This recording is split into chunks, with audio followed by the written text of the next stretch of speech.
நடிகர் Vijay Sethupathi big pass 8 சீசனின் தொகுப்பாளராக வந்த பிறகு அவர் மீது சில விமர்சனங்கள் வந்தது.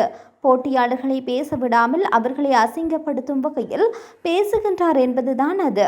இதற்கு முன் எலிமினேட் ஆன போட்டியாளர்கள் எல்லோரும் மீண்டும் வந்திருந்தனர். அவர்களிடம் விஜய் சேதுபதி பேசும்போது, நீங்கள் வெளியில் சென்று என்னவெல்லாம் செய்தீர்கள் என சொல்லுங்க என கேட்டார்.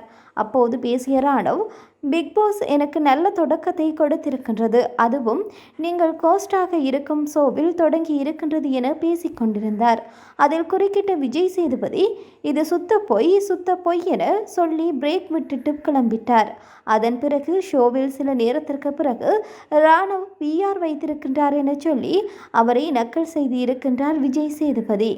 மேலும் வருங்காலத்தில் உங்களுடன் ஒரு படத்தில் சேர்ந்து நடிக்க வேண்டும் என்கின்ற ஒரு நிலை வந்தால் அந்த படமே வேண்டாம் என போய்விடுவேன் என கூறி விஜய் சேதுபதி அசிங்கப்படுத்தி இருக்கின்றார்.